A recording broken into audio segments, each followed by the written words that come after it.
Even claims that Jennifer was not only trying to mirror Whitney's success, but she also wanted to do it in a way that would have her emerge as the dominant force, the one to be remembered, the one people would talk about long after Whitney had gone.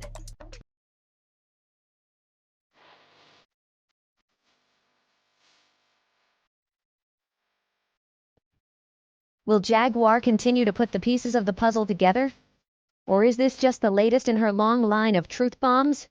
Keep an eye out, because we all know where this kind of drama leads. And it's usually straight into a heated public feud. Clive Davis, Whitney, and Jennifer's alleged plot. Just when you thought Jaguar Wright couldn't go any further, she doubles down on the drama by dragging Clive Davis into this whole Jennifer Hudson Whitney Houston mess. And trust us, when you bring Clive into the conversation, you're talking about someone who has a lot of power in the music industry. Clive Davis isn't just a record mogul, he's practically a legend, and his connection to Whitney Houston is part of the reason her career reached the stratosphere. But, according to Jaguar Wright, Clive and Jennifer Hudson weren't just sitting around making music together. They were allegedly plotting something far more sinister. Jaguar didn't hold back when she claimed that Jennifer and Clive were in cahoots, scheming to take Whitney out of the spotlight so Jennifer could swoop in and take over. Yes, take over, as in, Jennifer was supposedly plotting to replace Whitney as the music industry's queen. Jaguar's theory? Jennifer Hudson was trying to carve out a space for herself in the spotlight by strategically positioning herself as the new star, with Clive Davis as her accomplice. Now, let's unpack this. We know Clive Davis was a huge force in Whitney Houston's rise to fame. But what if the same man who helped her become an international superstar was also pulling strings behind the scenes to set Jennifer Hudson up for that same throne? Jaguar's got the receipts, and she's been vocal about how this power play went down.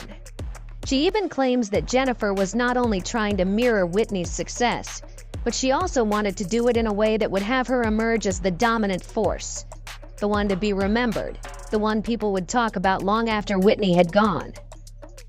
Jaguar, being the queen of bold statements, even suggests that Clive Davis was complicit in the whole thing.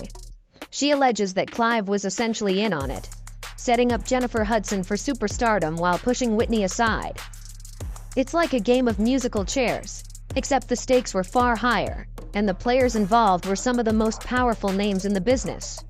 To be fair, it's not entirely impossible for Clive to have had that kind of influence. The man has worked with legends across genres, and when you're that influential, sometimes things can get messy in the shadows. Here's where it gets even juicier. Jaguar claims that Jennifer wasn't just waiting for Whitney to fade out.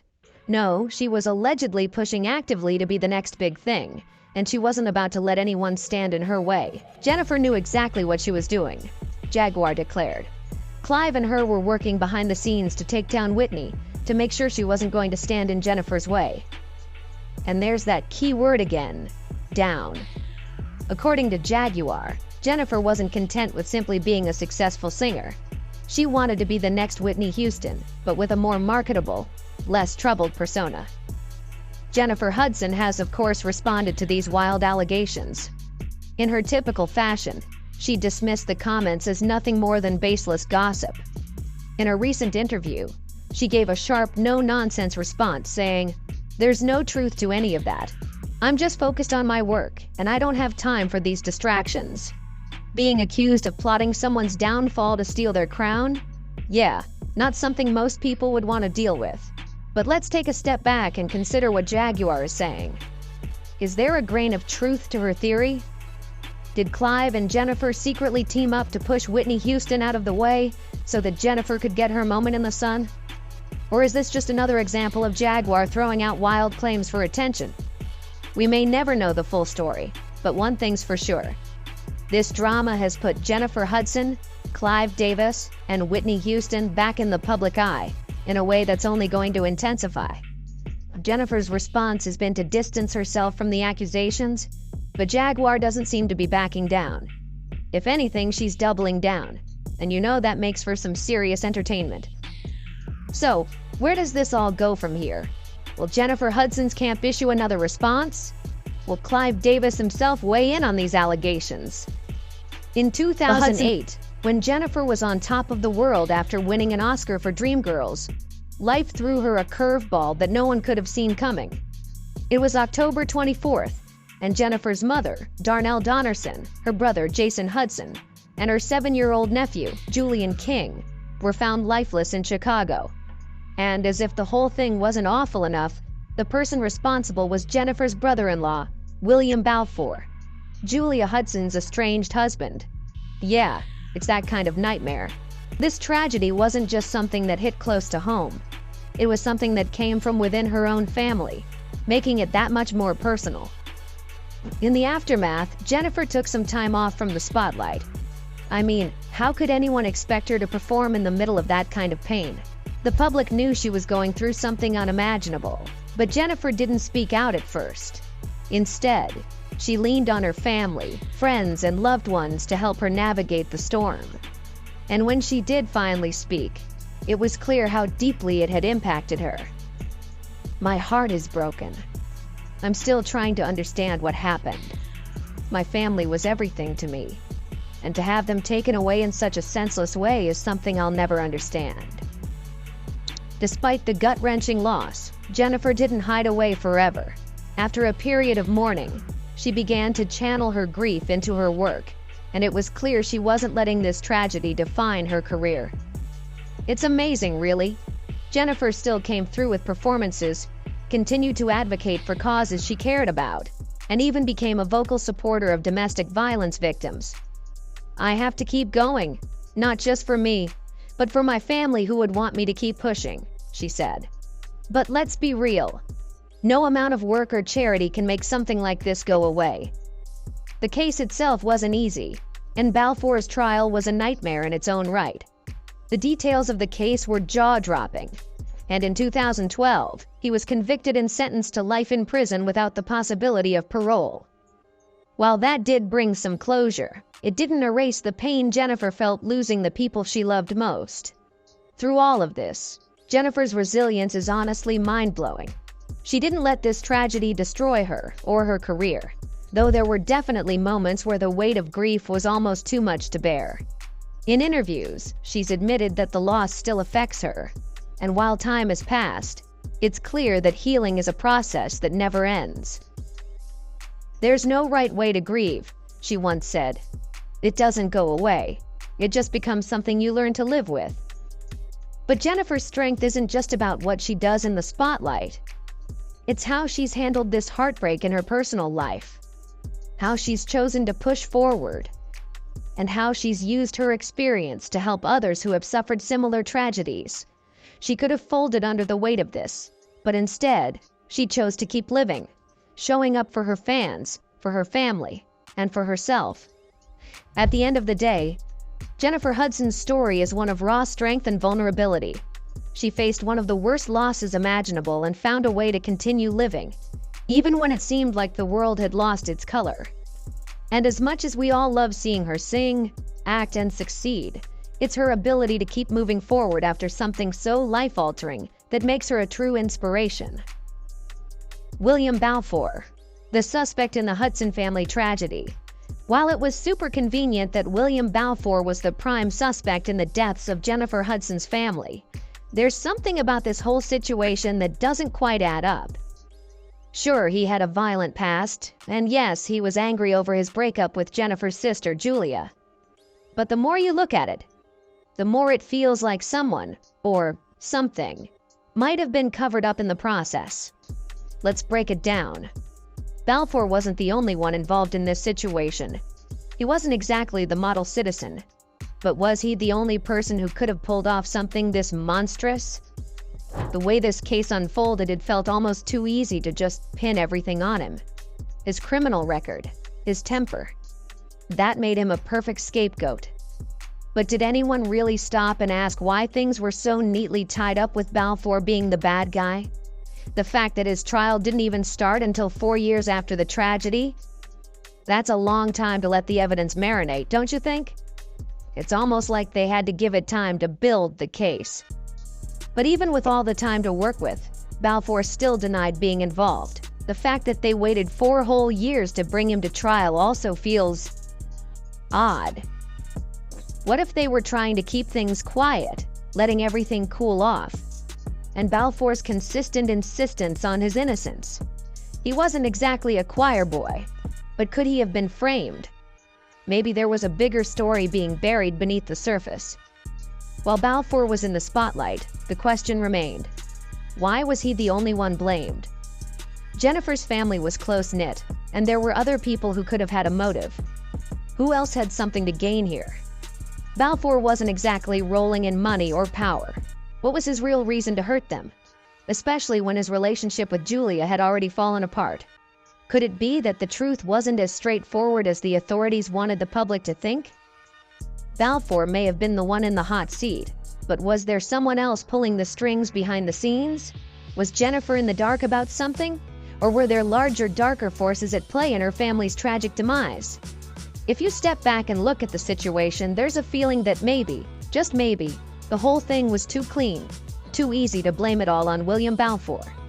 The story they've given us, the timeline, the evidence, it all seems designed to point to him. But could there be something, or someone, more sinister hiding in the shadows? Jennifer Hudson said in interviews, "This is a step toward healing, but it doesn't bring them back." But why was it so important to get to healing so fast? Why the rush to close the case and get a conviction when it didn't feel like all the answers had been given? Maybe they needed to wrap it up before the cracks in the story became too big to ignore. When all is said and done, Balfour is in prison, life sentences and all. But there's a lingering question here. Was the real story ever told? What were they trying to hide by locking up a man like Balfour? And was he really the one pulling all the strings? Maybe the truth behind Jennifer's family's loss is more complicated than we'll ever know. Jennifer Hudson silenced. After the devastating loss of her family, Jennifer Hudson understandably took a step back from the spotlight. She wasn't just mourning. She was processing an unimaginable tragedy. For the next few years, she went quiet. The world respected her space. But by 2009, Jennifer made a grand comeback, stepping back into the limelight like a phoenix rising from the ashes. She dropped her second album, I Remember Me, and later starred in movies like The Secret Life of Bees. It was her way of healing, getting back to the music and acting that had always been her escape.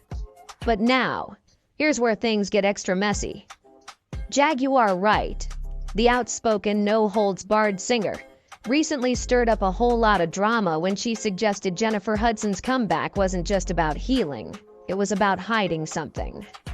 In a recent interview, Jaguar went all in, claiming Jennifer should be investigated because of her suspicious rise to fame and the timing of her return. Yeah, you heard that right. Investigated.